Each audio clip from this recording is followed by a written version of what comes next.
This is A's Cast Live, your comprehensive look at the Athletics. Leaping at the wall, it's gone! A towering drive into center field by Rooker. And 29 other MLB clubs. A judging it blast. All rise. Here comes the judge. Swung on, hit high, hit deep to right, away back into the second deck. Bobby Witt Jr. becomes the first shortstop in Major League history to have two 30-30 seasons. Shohei Ohtani starts the 50-50 club. Join us as we take you inside the baseball universe, from humidors to walk-off dingers to Hall of Fame talk. We have you covered. Spend your afternoon with us, only on A's Cast Live. Here's Chris Townsend. I got to tell you, we haven't started a show like this all year.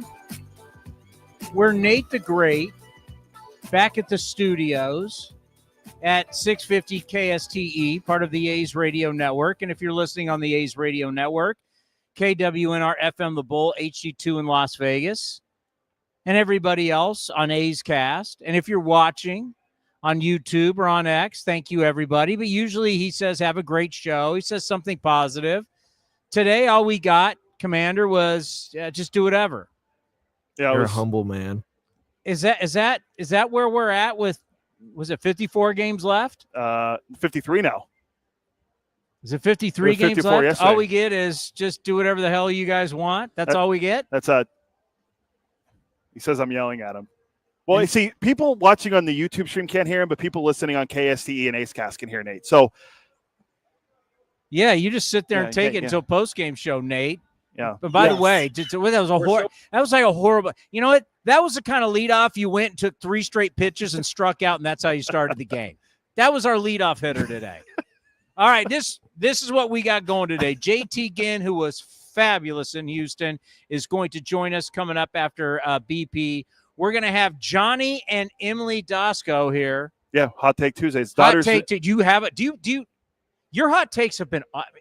I'm going to be kind here. They've been awful. What was the one I had last week? I don't remember. They just haven't been good takes. Well, I got the Rooker. Your takes in the last few weeks have been terrible. They've been terrible. I got the Rooker in the home run derby and All-Star game, right?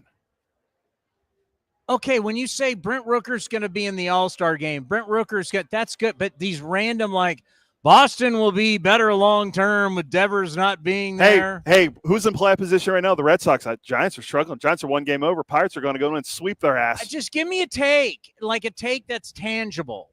I'm going to see what I want. And then you had one that was so bad you got laughed off the show. So do you have like a real hot take? I got laughed off the show by Chris Carey. Like I was flying hot takes last night. Michael over here, what do we call you, Michael? He's a production assistant. He's the help. He's the help. I had a hot take because Deetra Page, who was a longtime great employee of the Athletics, we were talking about longevity in life, and her mother, I believe, is 90-something years old. Sounds about right, yeah. The great Monty Moore, now an A's Hall of Famer, one of the legendary voices from Kansas City to Oakland. He did the 3 World Series, 72, 73, 74. He was on the national broadcast. The great Monty Moore just had his 95th birthday. And it's incredible. I doubt Monty Moore is watching YouTube or X right now, but I know he watches us on NBC. So, Monty, congratulations on your 95th birthday. Can't wait to see you inducted here into the A's Hall of Fame. So we were talking about longevity. My hot take for Michael was simple. You're not going to live that long. That's fine. It's a hot take. I'm just telling you, buddy, I've seen how you live. I see what you're eating. You're not living to 95, 100. My hot take last week was 4 players will hit 50 home runs this season. We got one guy at 40 right now. He's at 41. Judge is on the injured list. One guy's on the IL. That's Towny and Suarez got hit in the hand, so we'll see what he does. I don't know. Sachs last week said we could probably start with Jacob Wilson, but Steve Sachs did say Jacob Wilson will win the AL batting title. I don't know if that's going to happen now. We're going to get to that in a moment. So we'll have Hot Take Tuesday. So Johnny's daughter, Emily, who did the national anthem at the Oakland Coliseum, and I believe she's actually done the national anthem like 6 times here at the ballpark in West Sacramento. We will have the Doskows joining us. Hopefully, I told Johnny 5:15, but you know him. But bro, Bro, I got a pregame show, bro. Well, what time is Ginn? Well, Greg said right up there, right around 5. So all right, Ginn should be here in moments. And then Scott Emerson, the pitching doctor. We have a lot to go over pitching wise. Emo bullpen since what, June? Is it June 20th? Yeah. Bullpen has been really good since June 20th. Starters have been better. JT Ginn is throwing a changeup. Luis Severino's back to dominating with the fastball. So a lot to get into here. A's Cast Live. So JT Ginn in moments. The Doskows will be here 5:15-ish, and then Scott Emerson at 5:35. I don't know how to exactly put it to you. It is what it is in professional sports. We had the GM here yesterday.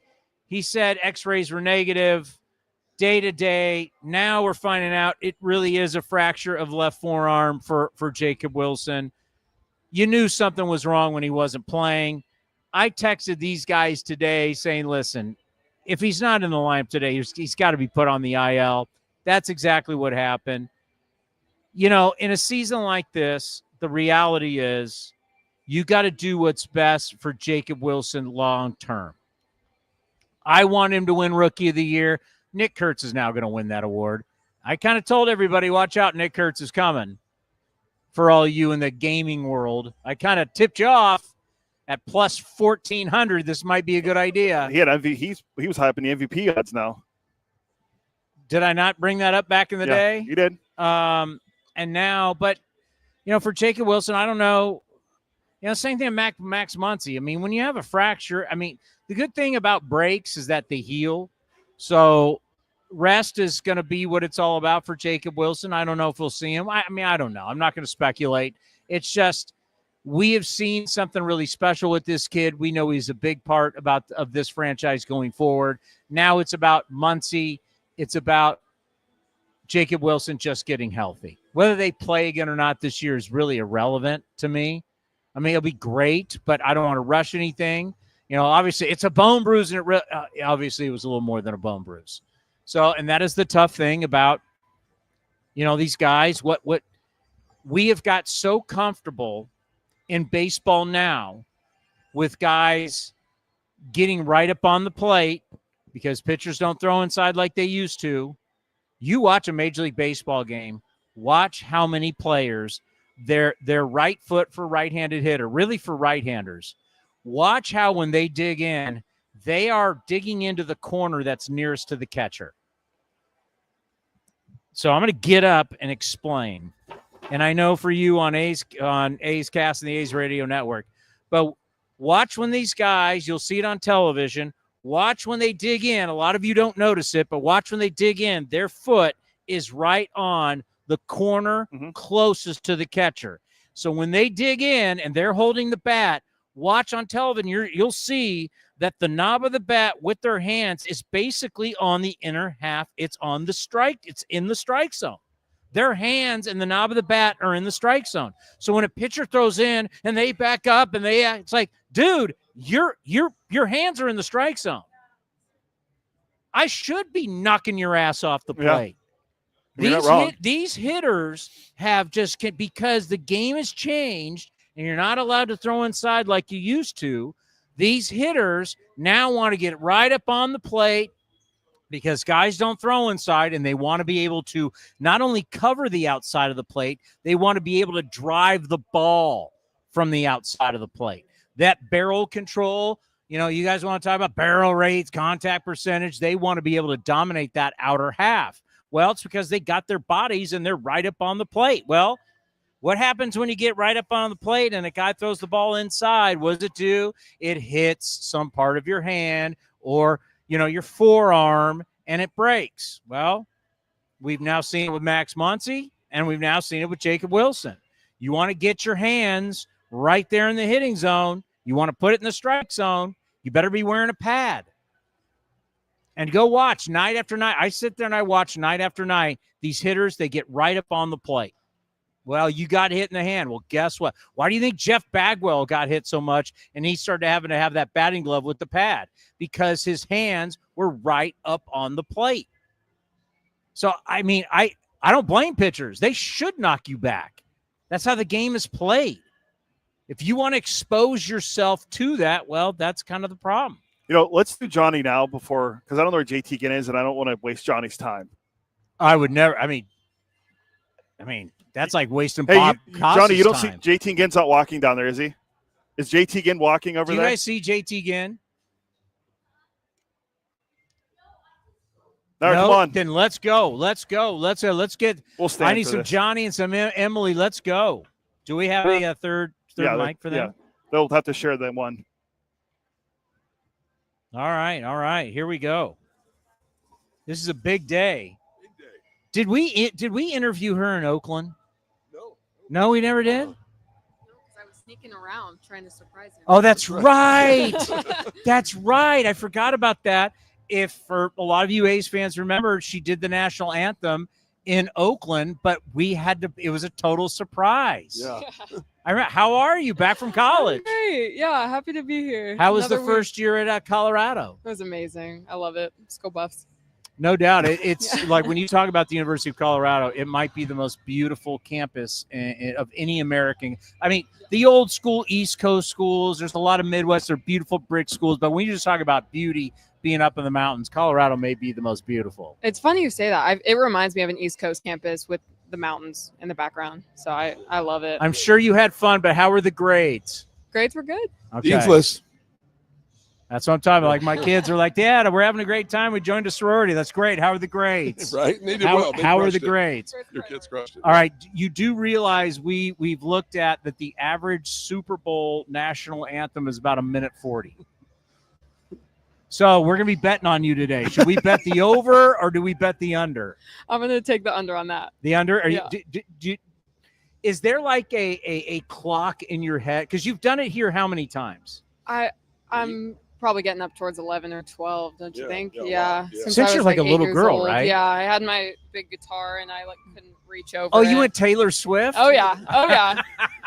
That rendition specifically with Yeah. the picking. Yeah. Yep. All right. So do you have the timer in your head of how? No. No. I mean, I don't really draw it out, but my dad always told me like they're not there to see you. They're there to see a ball game. So don't, Well, he was lying. We're here to see you. You may be the best part of this game tonight. What are you talking about? Doubt that. The way some things have been going. All right. Hot take Tuesday. Hot Take Tuesday. Let's do the open. I have been looking forward to this all day. I know, David Forrest. Every once in a while, you hear a really good sports hot take. Mark this and remember what I told you.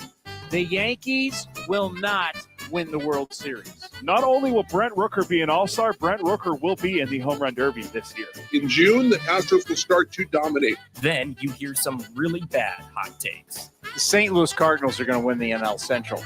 Book it. The Chicago Bears will win more games in September than the Chicago White Sox. I think Nick Kurtz is going to have a 3-homer game in the short porch, Yankee Stadium. Well, on A's Cast Live, all takes are hot takes. It's time for Hot Takes Tuesday with Chris Townsend, only on A's Cast Live. I am really looking forward to the NFL season to where we can do NFL versus baseball. Oh, That Bears hot take was awesome. But you don't have a microphone. Remember when I did the Bears will have the Bears will have more wins in the month of September than the White Sox? That was good. That's what it was. That was good. Emily, do you have a hot take to lead us off? Yeah, I think the A's are going to go on like an 11-game winning streak.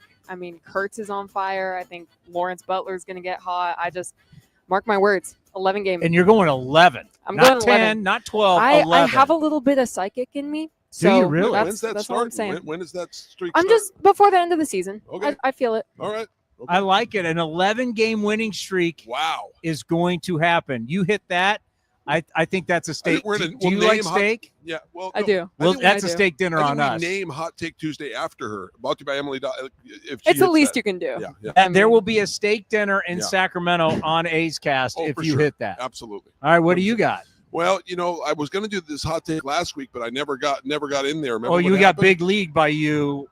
Bob Costas couldn't show up for hot takes Yeah. last Oh, week. Costas. Yeah. Dick So- Enberg just couldn't make it by the So set. right now, Tarek Skubal is the odds-on favorite to win the Cy Young. Let's be honest, he's a runaway Cy Young. They He's say a high favorite. He is a high favorite, but there's a guy by the name of Jacob deGrom that's going off at 30-1 to win the Cy Young.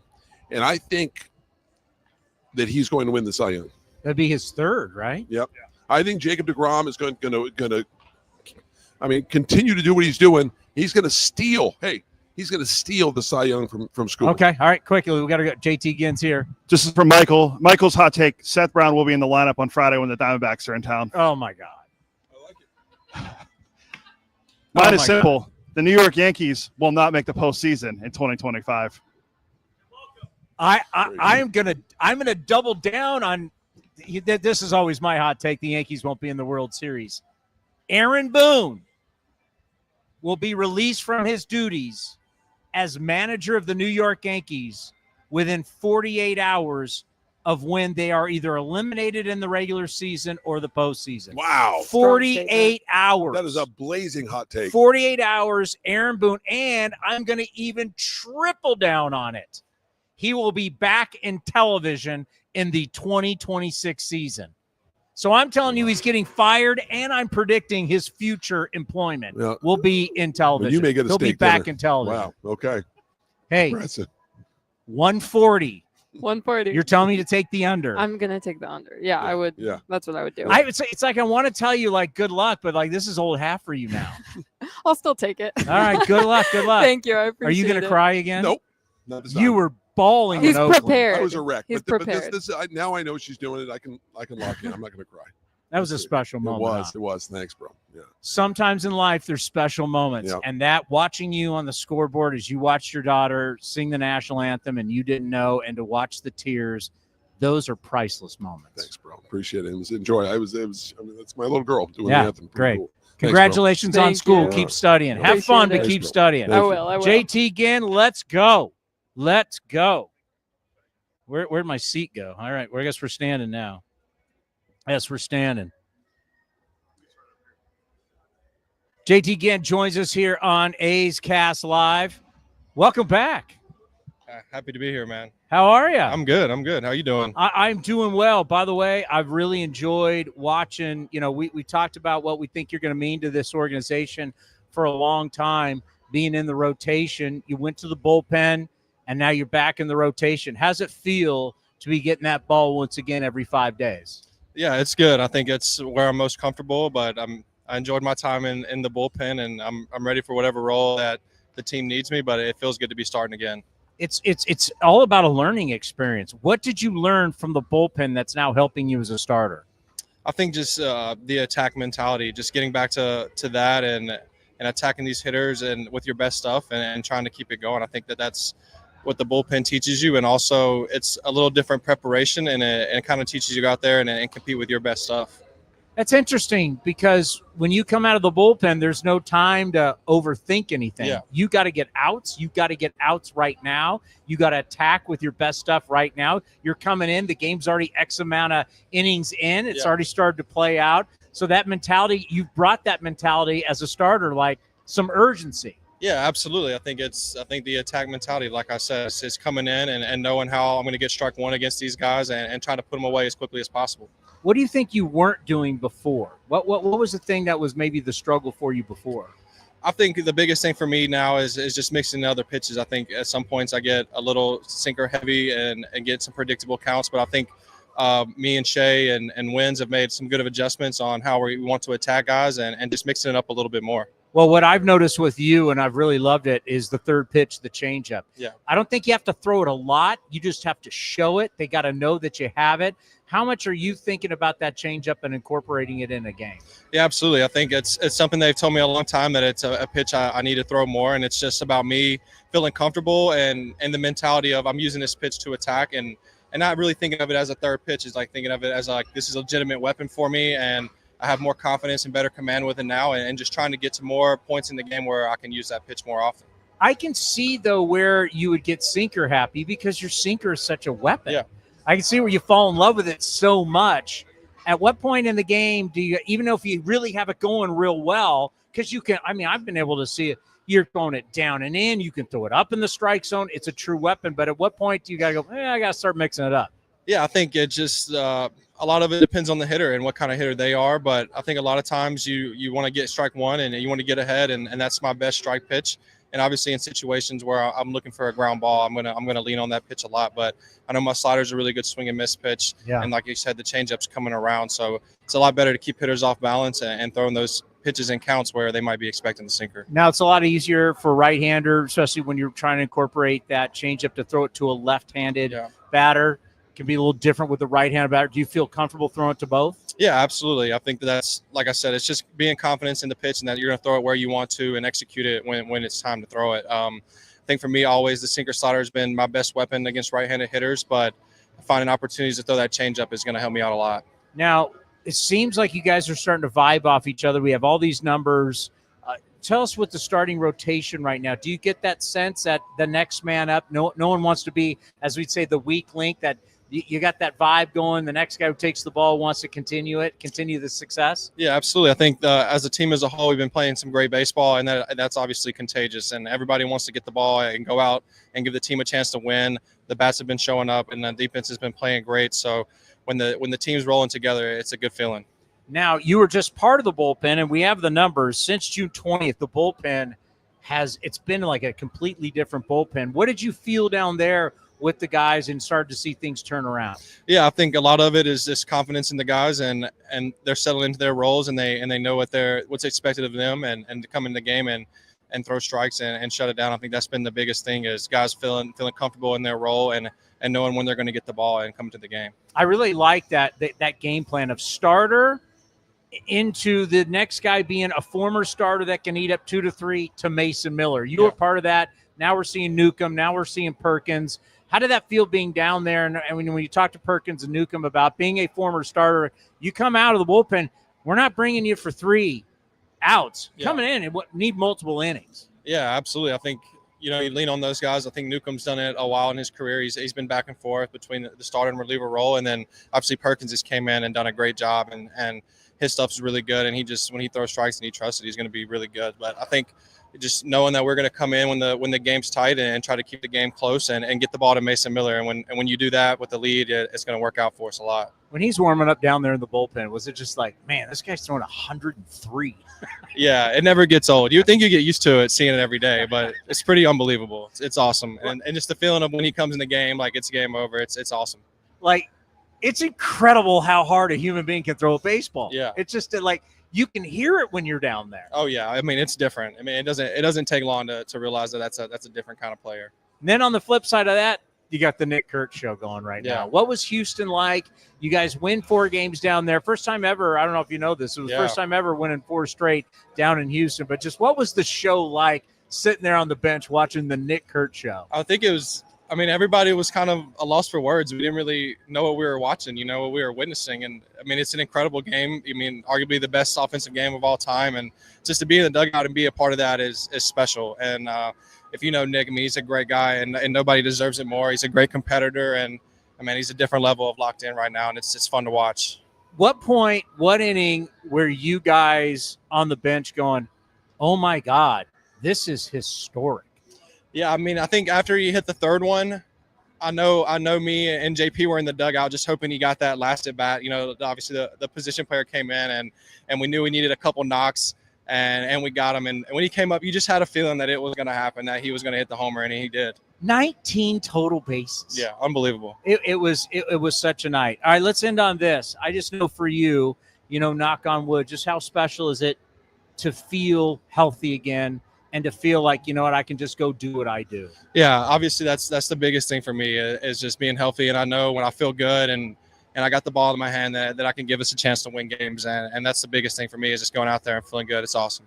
Yeah, because that's something you battled for a long time to get to this. And for a lot of people that don't understand, it's hard. It's hard when you rehab. It's hard when you're away from the team. You switch teams in a trade. So it's something special. You don't realize how blessed you are until you have it again, right? Yeah, absolutely. I mean, it's all we want to be on the field. We want to be playing the game, and it's a lot more fun when you're feeling good. So I'm definitely blessed and grateful. Well, hey, great stuff as always. We always appreciate you coming up here on A's Cast Live, and I'm enjoying seeing you get that ball every 5 days. It's where you meant to. It's where you meant to be. I appreciate it. Thank you. Hey, good stuff. Yeah, JT absolutely. Ginn right here on A's Cast Live. Coming up next, we're going to have the pitching coach, Scott Emerson's going to join us as we roll on right here on A's Cast.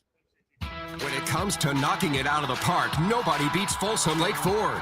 Folsom Lake Ford is a 7-time Triple Crown Award winner, Ford Motor Company's highest honor, for being the best in customer satisfaction in sales, service, and finance. Step up to the plate for our biggest selection of new Ford models, including the legendary F-150, on sale now. Shop Folsom Lake Ford, your truck headquarters in the Folsom Auto Mall. FolsomLakeFord.com. That ball is out of here.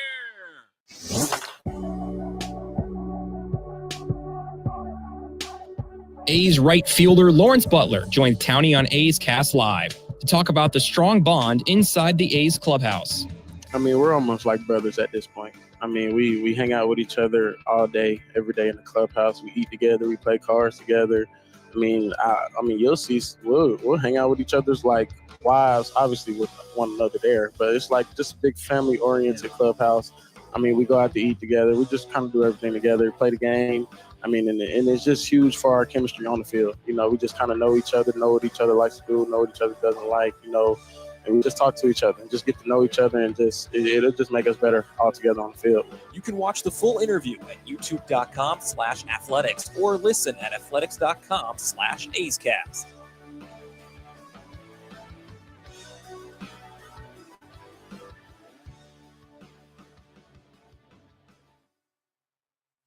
Looking to stay up to date on all things A's? Head over to athletics.com/A'sCast. That's athletics.com/A'sCast to listen to A's baseball in full 24/7 coverage of the A's, only on A's Cast.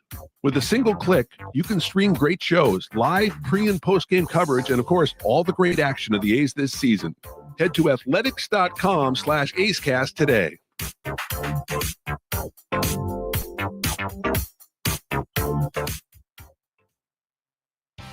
The A's YouTube page is your go-to destination for A's video content. Get access to great highlights, exclusive behind-the-scenes content, classic games, A's Cast Live, and more. Visit youtube.com/athletics. A's shortstop Jacob Wilson joined Towny on A's Cast Live to discuss the hitting insights he's gained from his father, Jack. The main thing for me has always been the hands. You know, being able to push the hands back into a certain slot that, you know, I want them to be in to, you know, produce as much force as I can. You know, we talked about kind of throwing a punch. Like you don't want to throw it from a very small angle. You want to really wind static. up. You don't want to be still static. Yeah, you don't want to static. You kind of want to reach back and be able to produce as much power as you can. So that's always kind of where the hands come from. Being able to push the hands back and you know, really getting into that stance when you want to hit is kind of like, you know, a basketball defender. You don't want to be you don't want to stand up too much because the guy can go around you. You don't want to be too low. You kind of want to be right in that sweet spot. So just being able to get to that point and being able to, you know, get the hand.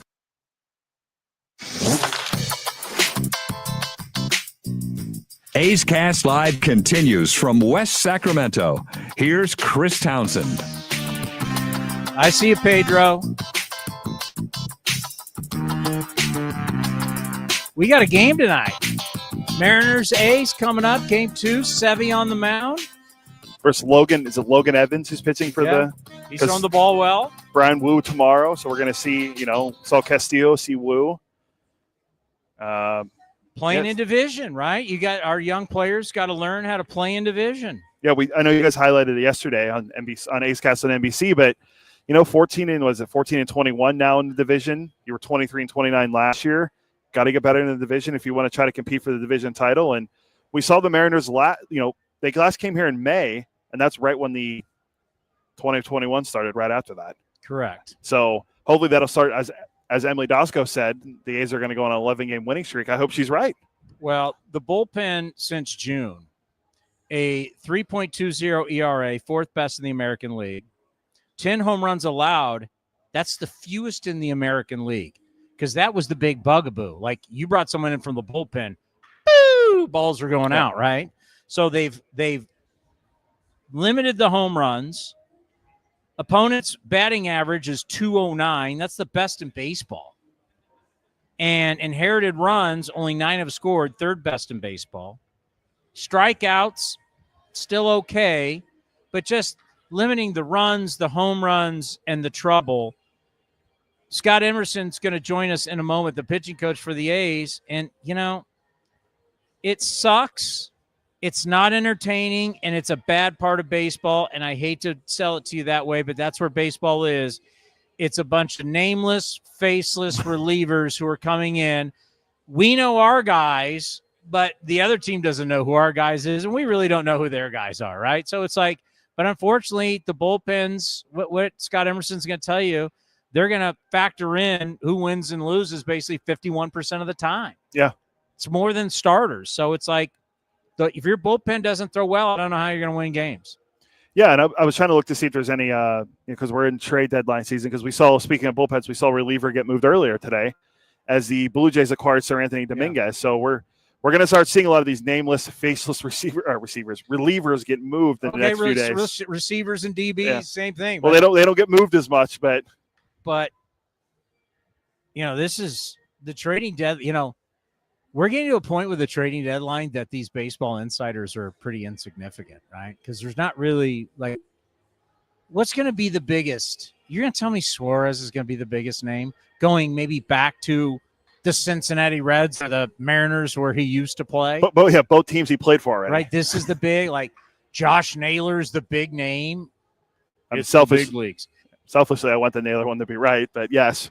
He could be the biggest one. If that's your biggest thing at the deadline and just a bunch of relievers. I mean, unfortunately, baseball has done some things to try and spark entertainment, and the wild card has worked. There's no question. But what the wild card and expanding the wild card has done, it's killed your trading deadline. Yeah, it's because so many teams feel like they're still in it. Like a team a good example is a team that plays in Northern California as well. The Giants, they're one game over. Realistically, should they be buyers or sellers at the deadline? They're still in it, but you could get assets for Camilo Duvall or moving off another starting pitcher, moving off some guys, but they won't because they're still in it. And that's what it's exciting to have that for the wild card, in my opinion, but it also hurts a lot. That hurts a time that we all used to look forward to. Like, hey, where's this guy going? Where's that guy going to go? What team's going to do this? Now it's like, well, I don't think we're seeing that Juan Soto deal that we saw a couple years ago between the Padres and Nationals. We're going to see the 1-for-1 or 1-for-2 minor league guys, something like that. Or, I would like to see a major league guy going for a major league guy, like a young hitter going for a young pitcher kind of thing, like a team that work. But I don't even think is Steven Kwan really going to be the biggest guy that gets moved potentially now? But that's what Ken Rosenthal said, that he could potentially get moved now with Class A being placed on the list. Well, just look at this. If you're Kansas City or you're the Angels at 52 and 55, you're only 4.5 games back. What do you do? And they just re-signed Seth Lugo, a guy that they thought was going to trade. Yeah, what do you do? Well, your fan base knows. Are you really in it? Well, technically you are in it, right? Texas is a half game back. Yeah. Of that last wild card. They're 4 back in the West, but Texas is getting old. Should they trade guys? Well, they can't, right? They got to act like they're still in it. So these wild card, these extra wild cards, having 3 wild cards, you're keeping, and that's what's probably best for baseball, is that in all these different cities, once football season hits, you have all these towns that believe that you're still in it. But from a baseball standpoint, is it best, and has it killed the trading deadline? Yes. Our deadline is not like, ooh, anymore. Yeah, we're getting more excited when the NFL trade deadline comes around, and no one ever used to trade in the NFL, but that stuff happens. And the NBA trade. Still, the biggest trade in the NFL has been Eric Dickerson at the deadline, and that was a long time ago. Jimmy G to the Niners. That was a big trade. Eric Dickerson is a Pro Football Hall of Famer. I'm talking about recently. Jimmy G. Recency bias. I have sucked a lot of money out of organizations, has done nothing. The best example of a team that maybe they're so riskily in it, but they can move a lot of guys, are the Twins. They're 5 games out. They're 4 games under. They got guys like Griffin Jackson. They can move Royce Lewis, Joe Ryan, Duran, but I go Duran, their closer. Is he Duran or Duran? I think that Minnesota's closer is it Duran? Yeah, he's not Duran. He's Get your facts straight. No, Baseball Reference says that as Duran. Duran. Like on Duhar. I don't care. I hate that. He's going off Baseball Kyle's trying to make it Reference. about himself again. Kyle, stop, Kyle. He's making it about him. Quickly, I had some of our Giant friends have reached out to me that we used to work with, and one of them was complaining about Melvin and the offense. I think I made a pretty astute point because I don't watch the Giants on a daily basis. God, no. But, you know, Good we update covered. there, Towny. What was that, Ken Korak? Good update there, Towny. Thank you, Ken. We do follow the league. So he's complaining, an old guy that we used to work with, about Melvin and the offense. And I simply responded, hey, how's the Giants pitching? And defense? Besides Verlander, pitching's not bad, but top 10 pitching, right? Yeah. Top 10 defense? Yeah, you got a couple good guys in your lineup. Does the manager get credit for that? He should. So then he responded that, oh, you're a Melvin guy. I go, okay, all right. When's the last time the Giants had a top 10 offense? Who was the manager? I threw out Dusty Baker. We don't know. Maybe if we can't answer that, maybe you understand. Yeah. There's a problem beyond the manager. So I'll use another example. Who's the guy that's managing the Seattle Mariners right now? Dan Wilson. How much has changed since he took over from the guy who was fired last year, the guy who was Jerry DiPoto's tight best friend, Scott Service? Not much. How different are the records? How different are the records in Seattle since Scott Service was replaced by Dan Wilson? I'm going to say they're probably maybe winning 54% of the time. So same players, different manager, and we're seeing the same results. Yes, correct. So is that Dan Wilson's fault? No. Is it Scott Service's fault? No. So why is it Bob Melvin's fault? It's not. Do the managers pick the players? They do not. Are the Mariners pitching well? Yeah, actually. Should Dan Wilson get credit for that? Should. Do the Mariners play good defense? Well, we saw it last night with Williamson a third. Does he get credit for that? He should. But the talk show bozos think, oh, they're not hitting. It's the manager's fault. Well, does the manager get credit for the good pitching and the good defense? Do I care if it's a walk or a hit? You do not. It is amazing how non-baseball people try and act like baseball people, and they don't know what the hell they're talking about. Real quick before we get the email. Front office people pick the players now. This is not old school. Front office people are trying to tell you what the lineup should be. Front office people are trying to – they pick the play. Go after your glory boy Buster Posey, who said Giants, all they do is make memories. Well, blame him for the offense. Wow. We all know you blame Farhan. You went with Farhan was terrible. You can't go at Buster Posey. I'm just saying, we can prove time and time. I could manage the San Francisco Giants. Guess what? Offense is still going to stink. What manager do you think you're going to bring in all of a sudden? Oh, now they're going to hit. Barry Bonds. Does it just show you how ridiculous it is when we blame? Yes. We blame the man. It's the manager's fault. It's just ridiculous. Yeah, we got to get the emo now. All right. Scott Emerson, the pitching doctor, joined me earlier today here on A's Cast Live. It is time for the pitching doctor right here on A's Cast Live. Scott Emerson is with us. Emo, how are you? Doing great. How you doing? I'm doing well, and I think you have to be really happy with the way things have been going lately. Your team has been pitching much better, and when you pitch better, you start to see a lot more of a 500 overall record for the team. The offense has got going. Just in general, with you and the other coaches, what's the feeling right now as the team starts to play better? Well, I just think, every time we go out now, we're trying to win every baseball game that we can. And it all starts with starting pitching, getting out of the gate, having a good outing from your starting pitcher, giving your team a chance to win. Timely offense and good pitching should win games with solid defense.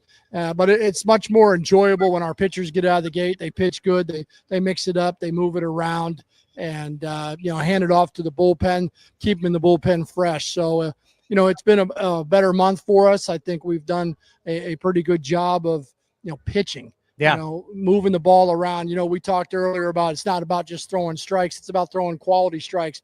It's about avoiding damage. And I think we've done a pretty good job of it this month so far. All right, Houston, just what was it like being in the dugout for that series, the first four, before we get into Kurtz, the first 4-game sweep of the Astros in Houston? They're in first place. In the dugout, what were the feelings like? Well, I think we went into the series, trying to, like I said, try to win every game that we possibly can. And, winning the first game of the series, we felt real confident with what we were doing, our pitching, keeping our bullpen fresh. And obviously our offense went on a tear there. And, You mentioned Nick Kurtz had one of the greatest offensive days in Major League history, right? So, we played solid defense. I just think we played overall fundamentally sound baseball on both sides of the ball. Now, were you like all of us, like, oh, my God, he's getting that last at bat? Because you never saw that coming. Yeah, when he got up there against the position player, you all knew, like, man, fall down. He's gonna have to fall down here. I kind of saw this one time in the minor leagues when Tommy Everidge, our former hitting coach, was playing for us in Tulsa. We were playing against the Tulsa Drillers in the old stadium. Tommy had 3 home runs, and a position player came in to throw, and he hit a fly ball to left field to the warning track. But he could have had a 4 home run game. That was pretty fun to watch. But obviously, Nick Kurtz, Major League uniform against the Astros, being able to do that was something special. 19 total bases. So the game was historic. His opening run is historic. When you talk about, your first, whatever it was, 66 games, extra base hits, it's Joe DiMaggio, you, then Ted Williams. We start talking about Babe Ruth and Barry Bonds and Lou Gehrig and like just the names that this kid's been associated with. You've been in this game a long time, whether it's from the minor leagues all the way, you've been in the big leagues for years. I mean, how many players have you seen hitters like Nick Kurtz in your time? Well, Yordan Alvarez with the Astros is a guy that, I thought when I first saw him years ago, I'm like, this guy's pretty unbelievable. He's a problem. I thought he was a special hitter. And then just watching Kurtz, I think the same thing. Every time he comes up, I want to make sure I'm watching him. Alvarez is I want to make sure we're trying to get that guy out. But, they're very comparable. They're both left-handed. They both have power. They both have the tool hit skill. They both have the ability to go the other way. They both take what the pitcher gives them. They both will draw their walks. And then when you're naming those, Nick, along with DiMaggio and Ted Williams, those are special names. Those are names that, most common baseball fans should know about. And it's just, a lot of fun being able to sit in the dugout and watch that guy play. All right, let's focus on the thing that really has changed the most. When this team got out to a hot start and played over 500 baseball to start the season, your bullpen pitched really well. Then all of a sudden there was a tough stretch and things just changed with the bullpen. Changes were made. But ever since about June 20th to where we are now, your bullpen once again throwing the baseball real well, and we're seeing the team win again. So just tell us what you've seen with the bullpen and just the resurgence of the bullpen. I think if you look into numbers that the bullpens are, should get a little bit more credit around all of baseball. In general, they win about 51% of your games, right? Because they're pitching in the highest leverage of games. And now we're seeing starters, maybe go 3 times through a lineup and then handing it off to the bullpen. You're seeing starters go 5 1/3, handing it off to the bullpen that they got to pitch more. I think in May we kind of ran out of steam with some of our guys in the bullpen. We needed to send a couple guys down to have a refresh. And then we came up with this theory of, all right, let's, the first guy in, let's try to get him 2 or 3 innings. And that worked for a while, meaning Ginn, Newcomb, and Perkins. And now we've kind of settled into where, Ginn has moved into the starting rotation. Perkins is still that guy, that bridge gap. He can go 7, 8, 9. He can go 6, 7, 8.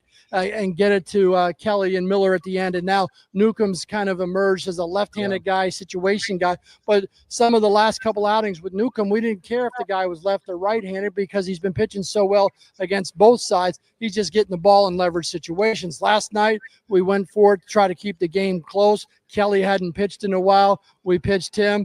It was a good time for Newcomb, and Elvis Alvarado has come in and done a great job himself with a plus fastball. So, sometimes it's like, okay, who's the freshest guy out there instead of who's pitching well all the time going to that pitcher. I think Mark Kotze, our skipper, has done a heck of a job getting the ball to guys that are fresh, looking at the best matchups possible and giving guys a good run in their best matchup. But there's no question. Everybody seems to be throwing the ball, even like you talk about Alvarado, who has found control with that plus fastball and then the stuff. I mean, we can say throwing strikes, get ahead of hitters. Yeah, I get, but there's something going on that your guys are more successful. What have you seen in the data that says, you know what, the bullpen has turned it around. And yes, you can make the maneuvers and you got X starters that are now, but there's something about the bullpen that they're far more productive right now. Well, like I said, I just think, when you're trying to pitch 3 guys a game over 5 guys a game is a little bit better. When you're running guys out there and expecting, every single guy, 4 or 5 relievers to have a good night all the time in concession is pretty hard. But when you're sending 2 and 3 guys out there and you got Miller at the end, it's a different story. In May, when we had our struggles, our middle relievers would come into the game. They just couldn't hold the score. They couldn't hold the game. The game had got out of hand right there, and that was the knockout punch. Right now, that first guy in has done a pretty decent job to settle the game down or give us a chance to add on runs. And when to be a little bit more aggressive, hitters get a little more tense. I think it's just a combination of everything. I don't know if we can pinpoint it down to one thing, but I like the way we're executing. I like the way we're pitching. I like the way we're moving the baseball around right now. We just got to keep doing it. It's contagious sometimes. It's so funny how that is, right? Like there's no data that's going to tell you that. We recently talked about your starters and how they feed off of each other. Next, we talk Hudson Mulder, Zito. We just had the Hall of Fame induction. So you're talking about Maddox, Lavin, and Smoltz. When you have starters, and they'll always talk about the next guy doesn't want to be the weak link. Are you starting to feel that with this now? I'm not comparing the starting rotation to Hudson Mulder and Zito. I'm just saying when guys start to feed off of each other, there's really no data that tells you that, but that's the whole human part of the game where guys really start feeling a bond. No one wants to be the weak link. We're all playing for each other. You can speak to that. Yeah, I think it's, coming out in healthy competition. Everybody wants to come out and do their part and do their job and not point fingers at anybody else. So when you're out there pitching and competing, like you said, you don't want to be that weakest link. You want to go out there and compete for the team. It's about the athletics across the chest. That's who you should be competing for. Each and every day you go out, you take the mound. Obviously you don't want to embarrass yourself, embarrass your team, but you want to go out there and compete. And I think, our guys are starting to hold everybody accountable. Like, hey, let's go out there. Let's do our jobs, what our job is. And, sometimes, we start the season with a totally new cast of characters. And sometimes it takes a little bit of time for me to gain trust in them and them trust in me, and our relationships grow stronger. You're not just going to show up and me and Severino and me and Springs are going to hit it off right off the bat and they're going to trust me and I'm going to trust them right out of the chute. It takes time to develop. I always go back to our 3 or the 3 that I always talk about, Montas, Minaya, and Bassett. It took a couple of years. It's taken some time with JP Sears. I feel like me and JP were on the exact page, but we've been together a long time now. So, sometimes it just takes a while to get, them to influence me on some things and me to influence them on some things. So I think, we're all getting to where that relationship is a little bit more bonding and we can go out and trust each other and understand each other. See, that's the difference between your players and you and A's Cast. We've loved you from the start. We knew from the very beginning how good you were and how much we didn't need years to figure it out. Well, that's just when guys come from other organizations have philosophies, whether they're good or whether they're bad, and then obviously, I have a philosophy and an influence that I'd like to have, but I also like to be a good listener and hear what they want to say as well. And the data can help us back it up. That's why, our data team and our front office goes out and acquire players because they feel like we can influence them in a good way or get them back to doing what they did successfully. Every player, when they come into camp, hey, look at this. I tried this. I got a new cutter. I changed my delivery. I've done this. I've done that. And sometimes you're like, well, you didn't do it for the better. You did it for the worse. We've had some guys like that. So you got to try to train them out of it, get them out of doing some things. And we've done that. Believe me, we've done that. And then there's times like, oh, that's perfect. I love it. I love what you look like right now. Now we just got to master that. So it's not easy. But when you feel like you're developing that relationship and you're gaining their trust and they're gaining your trust, it's a much better place. It's like my buddies on the driving range where they go, yeah, I was watching Tiger Woods on YouTube and he talked about this, how you hit I'm going to hit this cut shot. And I'm sitting there going, oh, man, that's probably not a really good Well, idea. that's the one thing I always talk about, data and technology. You get guys in the bullpen going, hey, what do you think about this pitch? I can back whip this two-seamer. I can front door this cutter. And you're thinking, well, those are Hall of Fame pitches, and you haven't even mastered normal pitches, throwing pitches to the normal side of the movement or So something. do you have to tell them, hey, you're not a Hall of Famer? Well, I mean, I believe me, I have a couple of times, like, hey, just be you first. When you take the mound, the first thing you need to do is be you. Know what you're capable of doing. The data can tell you one thing, but yeah, I mean, if we all could pitch to those data numbers, we'd be throwing perfect games and no hitters more often. But, guys just can't do that. It's hard to repeat your pitch from one pitch to another. There's going to be something missing in the data, but what you can do is throw the right pitch and execute that pitch. All right. Yesterday, right here on A's Cast Live, the general manager of the team, David Force, gave you credit for the latest resurgence in Luis Severino, especially down in Houston, where I believe he had 8 strikeouts. 5 of those strikeouts were on the four-seam fastball. After the game, Luis Severino was, he had the shirt unbuttoned. He had the chains out. He was talking about, I have an elite fastball. And I was like, yes, that's the dude. That's the guy I like. And David Force was giving you the credit to where you had to go to Severino and remind him that he has a dominant fastball, and that's a weapon. It's his best pitch. So I don't know what the data people are saying, and I don't know what other people were saying to him. He got away from the fastball. You got him back to the fastball. Talk about that. Well, I think, you have to remember that, for me, Luis Severino is a power pitcher. He's a pitcher that's got power. He's got electric stuff. And then when you get to that thought of, pitching backwards, often you lose your aggressiveness with your best pitch. So, not saying he has to throw his fastball, 60, 70% of the time. But, everything is really good when it works off the fastball. When he establishes the fastball, he gets swing and miss on other pitches. I always talk about it, and probably A's fans are sick and tired of hearing it. But if hitting is time and pitching is disruption of timing, the more I can disrupt timing, be unpredictable in the strike zone, the more swing and miss I could get. When we talk about, strikeouts and we talk about swing and miss, what we're actually talking about is being aggressive in the strike zone and being nasty with your stuff. And you're getting soft contact because you're unpredictable early. And then with 2 strikes, that's the time you need that swing and miss pitch. So just kind of reminding Sevy, like, hey, you got a good fastball, right? Yeah, then use it. Don't discard it.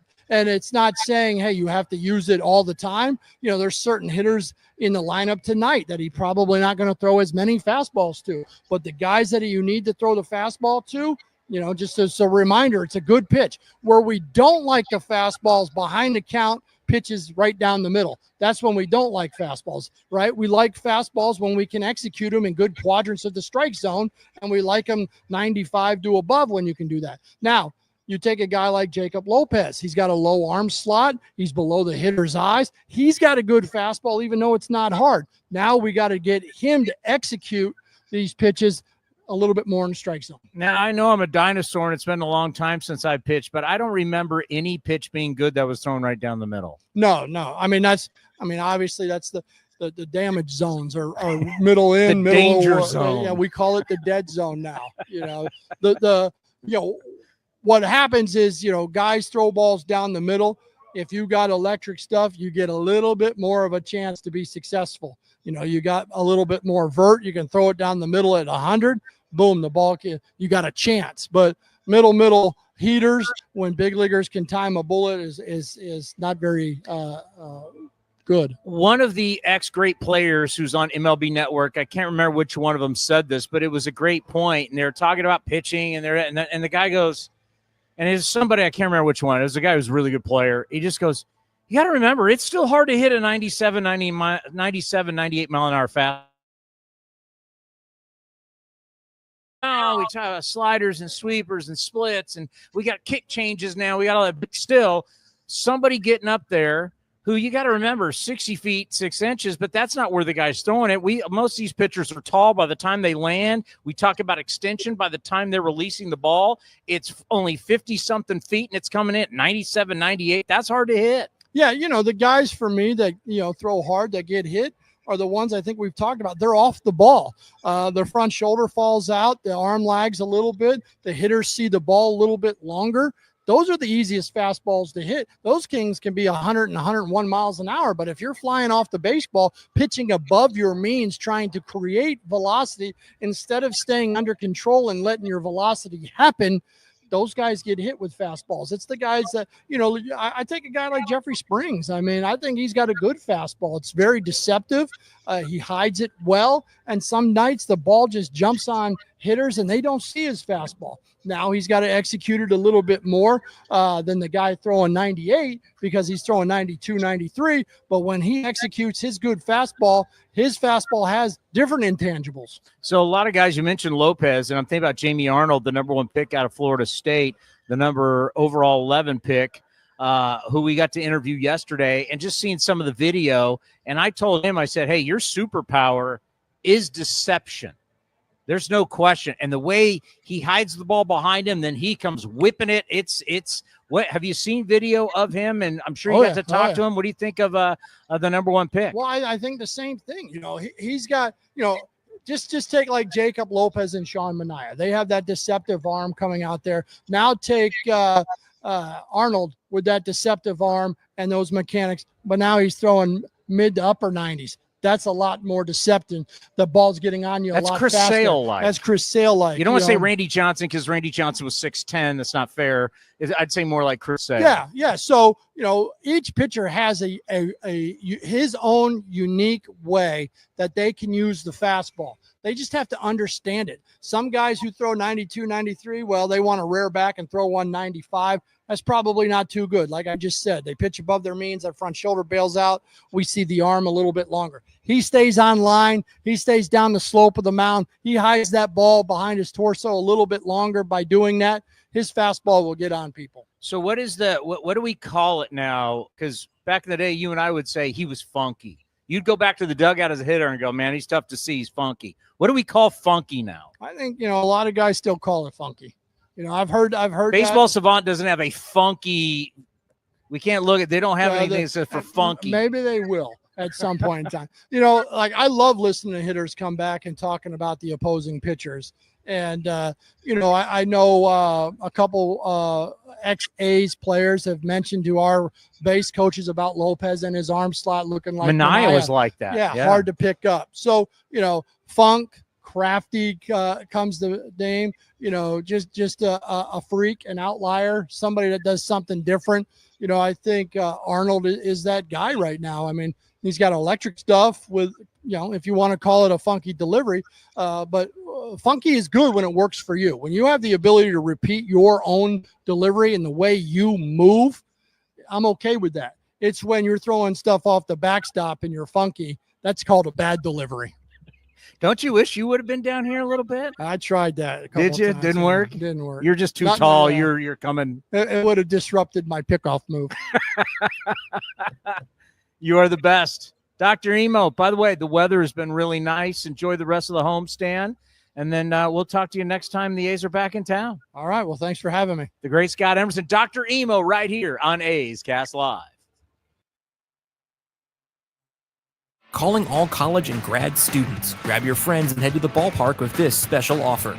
Save up to 50% off select regular season games throughout the 2025 season.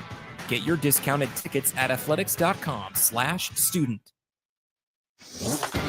This has been a presentation of The Athletics.